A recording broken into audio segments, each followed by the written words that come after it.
Mwongozo wa kujifunza Biblia Agosti 20 mwaka wa 2026, siku ya Alhamis. Mada inasema ushindi wa mwisho juu ya kifo. Soma Wakorintho wa kwanza sura ya 15 aya ya 54 hadi 57.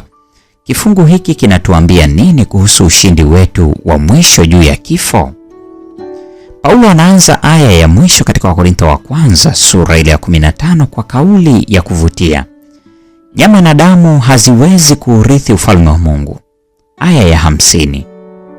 Wasomaji wengi wa Biblia wanatumia tamko hili ili kudai kwamba Paulo anatetea kuwepo kwa maisha yasiyo ya kimwili mbinguni, lakini muktadha unaonesha tofauti.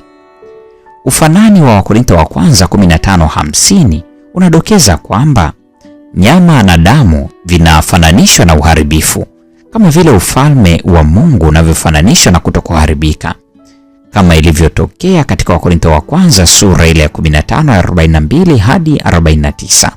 Hapa vile vile Paulo anatofautisha mwili wa sasa au hata maiti na mwili uliofufuka. Mwili uliozikwa una sifa ya kuharibika na kufa, wakati ambapo mwili uliofufuka una sifa ya kutoharibika na kutokufa. Aya ya 50, 53 na 54.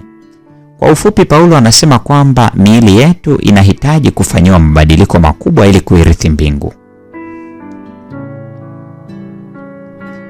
Kwa ufupi, Paulo anatumia mawazo ya kuharibika na kufa kurejelea asili yetu ya dhambi. Katika maandishi ya Kiyahudi, nyama na damu ni kirai kinachomaanisha mwanadamu aliyeanguka.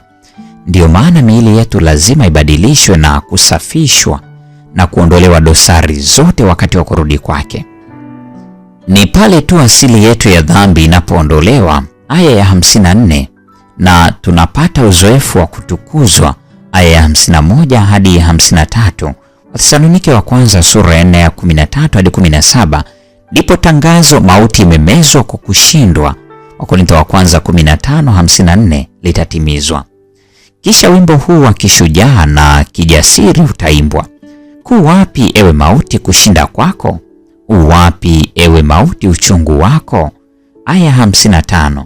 Haya yote yatafanyika wakati wa kuja kwa Kristo mara ya pili. Wakorintho wa kwanza 15 aya 51 na 52. Ni nani ambaye hajaomboleza jinsi maisha yanavyotupita haraka? Katika uzoefu wetu wenyewe, hivyo ndivyo kuja kwa Yesu mara ya pili kutakavyoonekana haraka. Huenda wazo letu la kwanza wakati wa kurudi kwake litakuwa, lo, Bwana, ujio wako kweli ulikuwa karibu. Wazo hili linatusaidiaje kuelewa vyema kile kinachoonekana kama kukawia? Hii ni Agosti 20, siku ya Alhamisi, mada ikisema ushindi wa mwisho juu ya kifo. Mungu atubariki sote na nikutakie tafakari njema.